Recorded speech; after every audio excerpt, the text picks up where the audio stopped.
Hi, ഞാൻ അമ്പിളി. എല്ലാവർക്കും എൻ്റെ ചാനലിലേക്ക് സ്വാഗതം. ഇന്ന് ഞാൻ ഉണ്ടാക്കിയിരിക്കുന്നത് അപ്പത്തിനും ചപ്പാത്തിക്കും പറ്റിയ ഒരു ഈസി ചെറുപയർ മസാലക്കറിയാണ് കേട്ടോ. ഇത് വെറും 2 മിനിറ്റ് കൊണ്ട് നമുക്ക് തയ്യാറാക്കാവുന്നതാണ്. അപ്പോൾ എല്ലാവരും ഒന്ന് വീഡിയോ കാണണം. നമുക്കൊന്ന് വീഡിയോയിലേക്ക് പോകാം. നമ്മളിന്ന് എളുപ്പത്തിലുള്ള ഒരു ചെറുപയർ മസാലക്കറിയാണല്ലോ വയ്ക്കുന്നത്. അതിനായിട്ട് ഞാൻ കുക്കർ സ്റ്റവിൽ വെച്ചിരിക്കുകയാണ്. കുക്കർ നന്നായി ചൂടായിട്ടുണ്ട്. നമുക്കതിലേക്ക് കുറച്ച് കോക്കനട്ട് ഓയിൽ ചേർത്ത് കൊടുക്കാം. ഒരു 1.5 ടീസ്പൂൺ കോക്കനട്ട് ഓയിൽ ചേർത്താൽ മതിയാകും. എണ്ണ ചൂടായിട്ടുണ്ട്. നമുക്കതിലേക്ക് കറിക്ക് ആവശ്യമായ മസാലപ്പൊടികൾ ചേർത്ത് കൊടുക്കാം. 1 ടീസ്പൂൺ മല്ലിപ്പൊടി, 1 ടീസ്പൂൺ മുളക് പൊടി, 1/4 ടീസ്പൂൺ മസാലപ്പൊടി,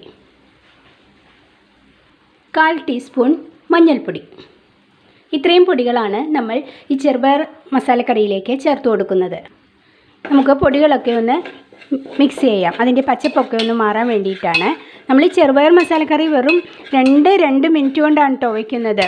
സമയമില്ലാത്തവർക്കൊക്കെ പെട്ടെന്ന് ഇത് അപ്പത്തിൻ്റെ കൂടെയും ചപ്പാത്തിയുടെ കൂടെയൊക്കെ കഴിക്കാൻ പറ്റുന്ന വിധത്തിലുള്ള ഒരു കറിയാണ് ഞാനിന്ന് വയ്ക്കുന്നത്. പൊടികളുടെ പച്ചപ്പെല്ലാം മാറിയിട്ടുണ്ട്. അത് ഏകദേശം ഒരു ബ്രൗൺ നിറമായിട്ടുണ്ട്. നമുക്കതിലേക്ക് അരിഞ്ഞു വച്ചിരിക്കുന്ന സവോള, ഒരു ചെറിയ സവോളയാണ് ഞാൻ ഇതുപോലെ കുറച്ച് വലിപ്പത്തിലാണ് കേട്ടോ അരിഞ്ഞിരിക്കുന്നത്. അത് ചേർത്ത് കൊടുക്കുകയാണ്. അടുത്തതായിട്ട് ഒരു ചെറിയ ഉരുളക്കിഴങ്ങ് ഇതുപോലെ അരിഞ്ഞതും ചേർത്ത് കൊടുക്കുന്നു. 2 പച്ചമുളക് നെടുകെ കീറിയത്, ആവശ്യത്തിന് കറിവേപ്പില. നമുക്ക് പൊടികളും നമ്മൾ ചേർത്ത സവോളയും ഉരുളക്കിഴങ്ങും പച്ചമുളകും എല്ലാം കൂടി നന്നായിട്ടൊന്ന് മിക്സ് ചെയ്യാം. അതിലേക്ക് നമുക്ക് കഴുകി വൃത്തിയാക്കി കൊണ്ടുവന്നിരിക്കുന്ന ചെറുപയർ, ഈ ചെറുപയർ ഒരു 150 ഗ്രാമോളം വരും. അത് ഞാൻ കുതിർത്തിയിട്ടില്ല കേട്ടോ. രാവിലെ തന്നെ എടുത്ത് കഴുകി കുക്കറിലേക്ക് ഇടുകയാണ് ചെയ്യുന്നത്. നമുക്കതിലേക്ക് ചേർത്ത് കൊടുക്കാം. ചെറുപയർ നമ്മൾ കുക്കറിലേക്ക് ചേർത്ത് കഴിഞ്ഞു. അടുത്തതായിട്ട് പാകത്തിന് ഉപ്പാണ് ചേർക്കേണ്ടത്.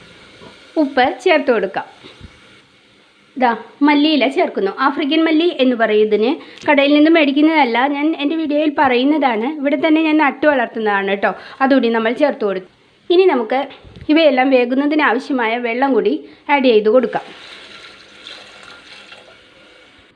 നമ്മുടെ ചെറുപയർ മസാലക്കറിക്ക് ആവശ്യമായ എല്ലാം ഞാനിതാ കുക്കറിൽ ചേർത്ത് കഴിഞ്ഞിരിക്കുന്നു.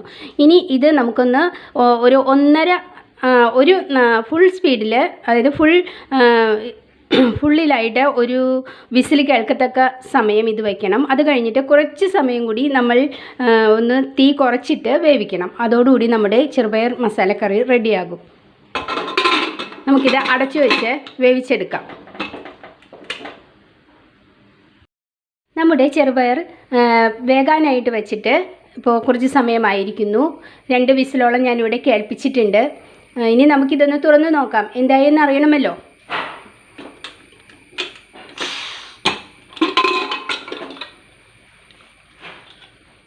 ഈ പാകത്തിനായിട്ടുണ്ട്.